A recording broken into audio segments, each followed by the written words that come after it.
सूरह असर हमको टाइम मैनेजमेंट सिखाती है कि एक इंसान का जो ज़िंदगी के अंदर एक मुख्तसर सा वक्त उसको दिया जाता है। इस वक्त के अंदर उसको अल्लाह ताला ने एक इक़्तिदार दिया हुआ है कि ये मुख्तसर ज़िंदगी 60 साल की 70 साल की जिस एतबार से आपको दी जाती है और आपको इस पर इख्तियार दिया जाता है, आप जो करना चाहते हो वो करो।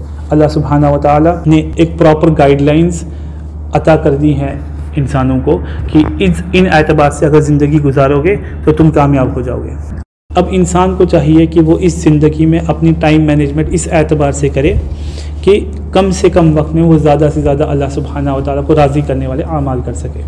तो इसमें कुछ चीज़ें गौर करने की हैं, जैसे आजकल इंसान किसी न किसी एतबार से मटीरियलिस्टिक सक्सेस चाहता है और कुछ हद तक ये चीज़ें ज़रूरी भी हैं दुनिया के अंदर ज़िंदगी गुजर बसर करने के लिए। दुनिया के अंदर आजकल के हालात में अपनी ज़रूरियात पूरी करने के लिए कुछ हद तक ये चीज़ें ज़रूरी भी हैं, लेकिन एक ईमान वाले की शान ये होती है कि वो इस तरीके से टाइम मैनेजमेंट करता है कि जो दुनिया की ज़रूरियात और जो दुनिया की जो मशगूलियत है ये इसको अपने अल्लाह सुब्हानहू व तआला से दूर न करे। तो हमारे लिए टाइम मैनेजमेंट इस एतबार से ज़रूरी है कि मैं किस तरीके से अपने वक्त को डिस्ट्रीब्यूट करूं कि मेरी पढ़ाई पे भी असर ना पड़े और अल्लाह के दीन में भी असर ना पड़े।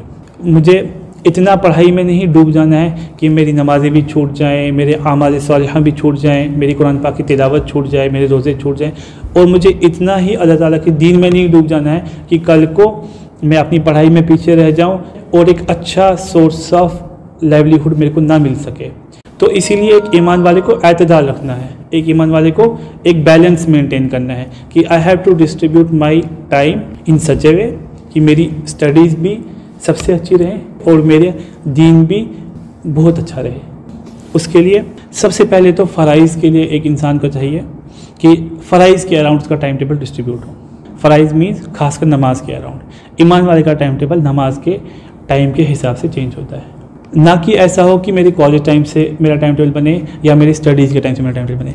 मेरा टाइम टेबल मेरी नमाज के एतबार से बने और उस एतबार से मैं टाइम को डिस्ट्रीब्यूट करूं, मुझे किस वक्त क्या करना है। खुलासा ये कि दुनिया के अंदर जितनी भी मशगूलियत आ जाए, अल्लाह सुब्हानहू व तआला ने जो फ़राइज़ आयत किए हैं वो कभी ना छूटें।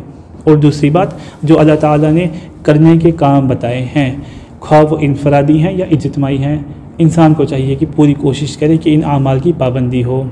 इज्तिमाई काम से एक इशारा उम्मत की इज्तिमाइयत की तरफ भी मिलता है, और इस वक्त में और हर दौर में तभी उम्मत स्ट्रांग रही है जब उम्मत एक होकर रही है।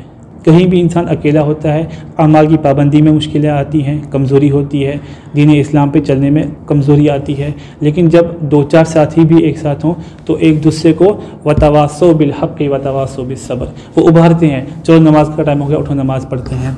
एक साथी पे शैतान गालिब आने लगता है, थोड़ा उसमें कमज़ोरी आने लगती है, लेज़ीनेस आने लगती है, तो बाकी साथी उसको उभारते हैं, चलो आपने वज़ू क्यों नहीं किया, नमाज का टाइम हो गया, जमात लगाते हैं। इसीलिए हम सबको चाहिए कि इज्तिमाइयत को बरकरार रखें और दीन इस्लाम को अपनी ज़िंदगी की प्रायोरिटी बनाएं, और दुनियावी एतबार से जितनी मेहनत करें उतनी कम है। जितनी मेहनत इंसान करे, जितना दुनियावी एतबार से इंसान आगे बढ़ना चाहे, कभी दीन इस्लाम ने उस चीज़ पे पाबंदी नहीं लगाई। बस एक शर्त लगा दी कि इंसान जहाँ भी चले जाए दुनिया में, जिस भी शोबे में चले जाए, एक इंसान एक मोमिन होता है हमेशा एक एम्बेसडर ऑफ दीन। वो जहाँ भी पहुँचे वो दीन इस्लाम का नुमाइंदा बनते पहुँचे।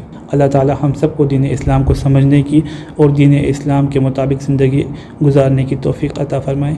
वमा अलैना इल्लल बलाग़।